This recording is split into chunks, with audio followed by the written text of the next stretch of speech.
my learned friend, Ifeanyi Ejiofor, to that meeting.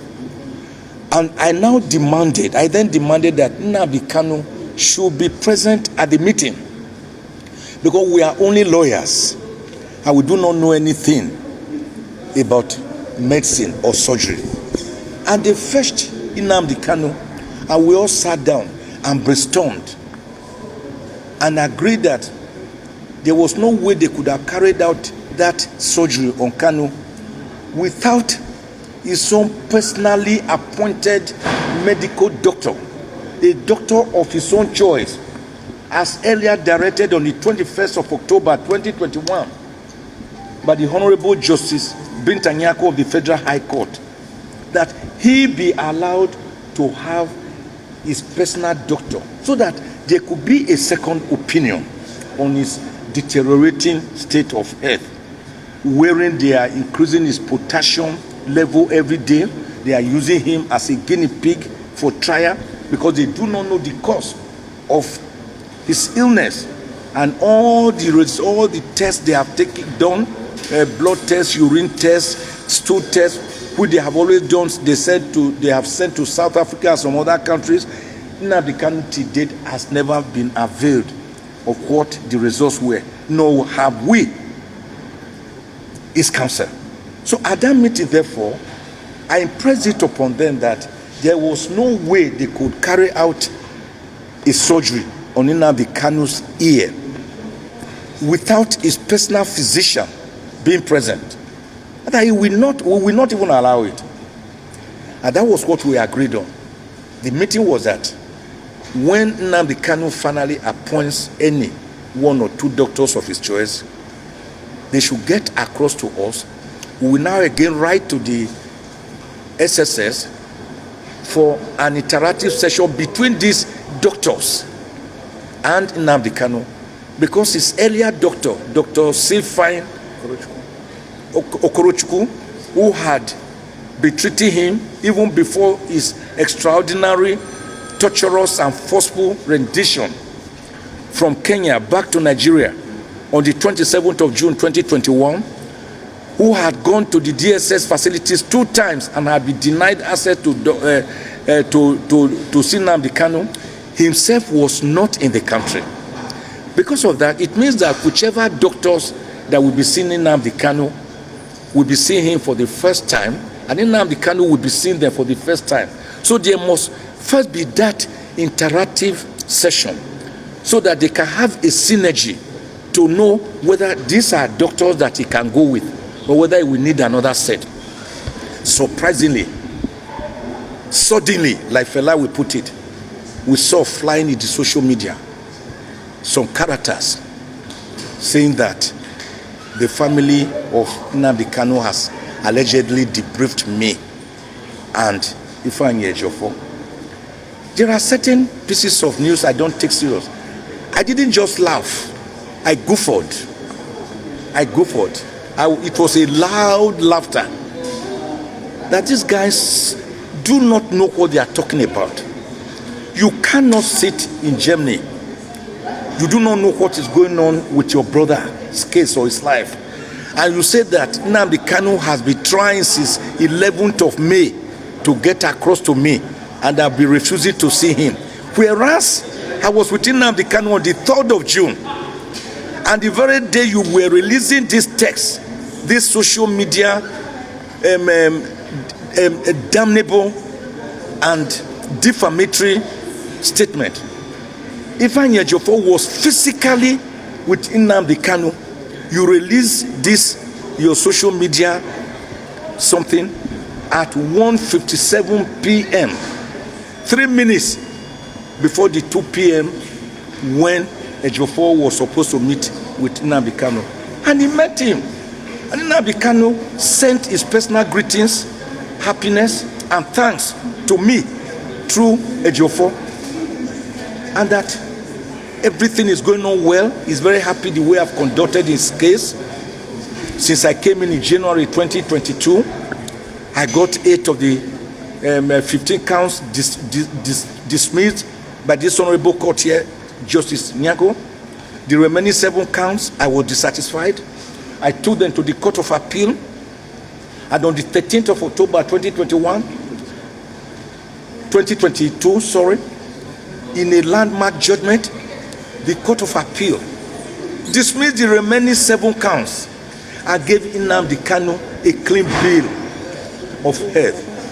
The Court of Appeal declared that Nnamdi Kanu was hereby discharged. The Court of Appeal declared that Nnamdi Kanu should never again be arrested or detained over this matter. The Court of Appeal went further to declare that never again should Nnamdi Kanu be tried on the same offenses for which he was extraordinarily, torturously, and extrajudicially renditioned back to Nigeria from a sovereign country, Kenya, where he had gone to in May 2021 as a British citizen, not even as a Nigerian citizen, without following the extradition process. And a whole federal government, rather than defend its citizen, as the American government will do, they will go to any country to go and take out one of their citizens. We have seen it again and again. The whole federal government filed a motion for stay of execution of the liberty of its own citizen, contrary to section 36 of the Constitution. An unknown process, and another panel of the Court of Appeal granted that stay. They filed an appeal to the Supreme Court and they sat on it. They refused to prosecute the appeal. They will file papers, they will not serve us until we go there by ourselves to search. The federal government has been running, but by the grace of God, they cannot hide. On the 14th of September 2023, this case will come up before the Supreme Court. Nnamdi Kanu will secure his freedom. The Court of Appeal made it clear that the acts of the federal government were egregious and they breached Nnamdi Kanu's fundamental rights, and I should never again be detained or tried on the same offenses. The federal government has not abided by that decision. The federal government has not abided by the ruling, the judgment of the United Nations Human Rights panel against detention, which was made in July 2021, that Nnamdi Kanu be released, and not only released, he should even be compensated for the degradation and violation of his human rights. The federal government has not abided by the African Union own ruling that Nnamdi Kanu should be released. The federal government has not abided by the decision of the Umuahia Federal High Court, sitting at Umuahia, that the detention of Nnamdi Kanu was illegal, unconstitutional, and that he be released immediately, and indeed awarded 500 million naira damages against the federal government and in favor of Nnamdi Kanu. They have not abided by that decision. They continue to go to play the same roulette like a yo-yo, that Nnamdi Kanu jumped bail. And evidence available shows that Nnamdi Kanu did not jump bail. That when he was arraigned on the 23rd of December 2015, this court, Justice Binta Nyako, granted him bail. On the 25th of April 2017, about 1.5 years later, Nnamdi Kanu was enjoying this bail in the country, in this place called Nigeria. He did not jump bail until the federal government by itself, going through a most satanic operation, Python dance, to invade Nnamdi Kanu's ancestral home at Afarauku, Ibeku, Umuahia, in Abia State. And in that operation, non-provoked operation, they mowed down, they killed 28 unarmed and innocent Nigerians. Nnamdi Kanu barely escaped with the breath of his life by providence, by an act of God.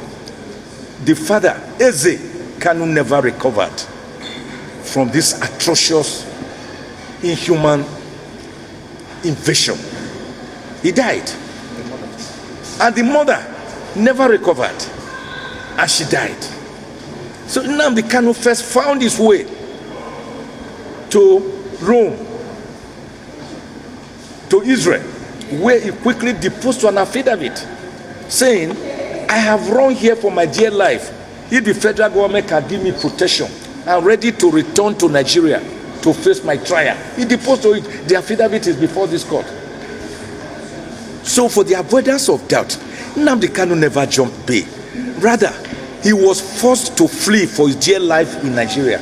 Because if he had been killed in that same operation where 28 innocent Nigerians were killed, we won't be here today talking. The law says, the Supreme Court, is that you should come and stand trial. To come and stand trial means that you should be healthy enough, you should be alive to stand trial, because dead men don't stand trial, only the living. And for you to stand trial, it means you must stand in the dock. That presupposes that you are healthy. So the Lord has never said, come and sit down trial, or come and prostrate trial, or come and be wheelchaired trial, or come and lie in a hospital bed trial. He says, come and stand trial. And then Nnamdi Kanu has to be alive and be well to stand trial. And the same federal government, the same SSS, they have forcibly renditioned him from Kenya to Nigeria on the 27th of June 2021. A country, a sovereign nation Nnamdi Kanu had visited as a British citizen, not as a Nigerian citizen. He was abducted, captured, kidnapped. He was tortured. He was blindfolded. He was put in a decrepit, isolationist camp, not a federal government facility, for 8 days before they brutally renditioned him extraordinarily back to Nigeria. And that is what the Court of Appeal said you cannot do. That is against local laws, against the Extradition Act, against all international laws, against United Nations Declaration of Human Rights of 1948, against Indigenous Peoples' Rights Law, against the social and economic laws that are applicable, against the African Charter of Human and People's Rights. The court declared it so. And Nnamdi Kanu is still being held today in isolation. He's not allowed to practice his Jewish religion. He's not allowed to interact with other cellmates. In fact, when he greets some detainees, those detainees are quarantined off in some more dangerous gulags as punishment for exchanging greetings with Nnamdi Kanu. So, he's there being tortured, dying by his torments, apart from the ear surgery we are now requesting for. Dying, mentally tortured, physically tortured, spiritually tortured, psychologically tortured, psychically tortured, his humanity being degraded on a daily basis by a federal government that ought to protect its citizens. What has Nnamdi Kanu done wrong? Nothing. No court has convicted him of doing anything wrong. All he has done is to say, you must give the Indigbos, his own Igbo people, a space in Nigeria like other Nigerians. Don't marginalize them. Don't see them as a mere speck or a mere dot in the larger cycle of Nigeria. But however, if you will not allow them this respect, this dignity that you accord to other 373 out of 374 ethnic groups in Nigeria, then let them go on their own to found their own Republic of Biafra. We call it self-determination. Self-determination is is giving legal imprimatur by all international instruments. All international says you can have self-determination. And that was how IPOB was born in 2012 as a non-violent organization.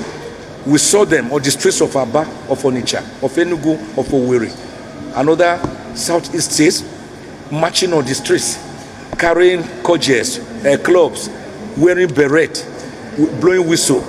We are for Republic of Biafra. They did not do anything that was dangerous or that was treasonable or that could harm the country, as an entity. So, but the federal government found it using the army, they could quickly form Operation Python Dance. Operation Python Dance, which has not danced against Boko Haramis, which has not danced against armed bandits, which has not danced against kidnappers that have since been on the surge. But they could go to attack this young man in his hometown, and thank God he's alive today. If he were not alive, we won't even be here discussing this matter. So the federal government, the SSS, they are wrong, and they are wrong. And today, the court has had us asking for an order of mandamus, compelling the SSS to provide his medical records. If you have nothing to hide, what harm does it bring to you to provide Nnamdi Kanu's medical records for us, his lawyers, to see? We're also asking for an order of mandamus that he should be allowed to see his personal physician as ordered by this same court on the 21st of October 2021. What has he asked for that we halt the federal government? How can you be the person, the agency that arrested, forcibly renditioned him back from Kenya to Nigeria? You are the same agency detaining him. You are the same agency that investigated him. You are the same agency prosecuting him. You are the same agency again detaining him. You are the same agency opposing his bail for application.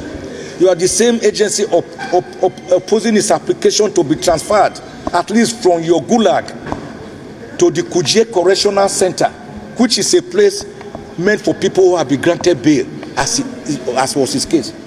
So they have become not just the judge and the prosecutor. They are also the arrestor, the detainer, the prosecutor, the investigator, the judge. And you cannot run a country like that. SSS, listen, and listen good. Abide by the order of the Court of Appeal made on the 13th of October 2021. Let Nnamdi Kanu go. Release him. Let my people go. Moses told the Egyptians, let my people go. They will not hear. He was with his brother Aaron. Am I right? They will not hear. And Pharaoh, the Egyptian emperor, brought magicians. Anything that Moses conjured, they will conjure to show their power, the power of man. But it was God in action. Go and read Exodus 8:19. The finger of God. When the camp of Moses conjured gnat, little lice in the head, those small insects in the head. When they conjured them, the Pharaoh Egyptian magicians tried to also conjure the same gnat, the same lice. They could not. And that was the smallest of all the feats. They went back to Pharaoh and said, this is the finger of God. Let these people go. But Pharaoh was already deafened. He will not hear of it. When the Israelites were going, God parted the Red Sea for them to go through. And then the Pharaoh army with chariots and charioteers, they came steaming, pursuing the Israelites. And God closed the Red Sea for them. And they drowned. This is a caveat to the federal government. Don't let this Nnamdi Kanu drown us as a people. We do not need it. It is an avoidable happenstance. Let the federal government, let the SSS release Nnamdi Kanu today. And I believe that by the grace of God, the court will do the needful. We grant our application for an order of mandamus. And they had tried to raise funny preliminary objection that the case is like another one decided by the Honorable Justice Taiwo O. Taiwo, who has now retired. We have been able to demonstrate and show that the two cases are different. In that case before Justice Taiwo there were 3 parties. In the present case before this court, there are only 2 parties. The case before Justice Taiwo was the enforcement of fundamental human rights. The case before Justice Nyako here is for an order of judicial review to grant an order of mandamus. We showed thirdly, the case before Justice Taiwo had 11 reliefs. 11 reliefs.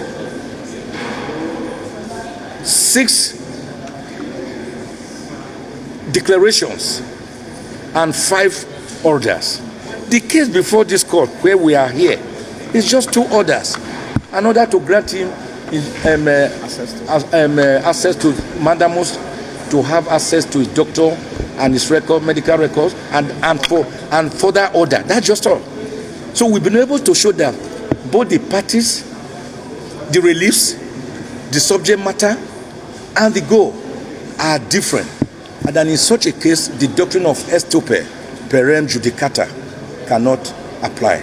We believe that the God of that same God of Israel, that same God of Daniel, that he delivered from the den of lions, that same God of Paul and Silas in Acts of the Apostles,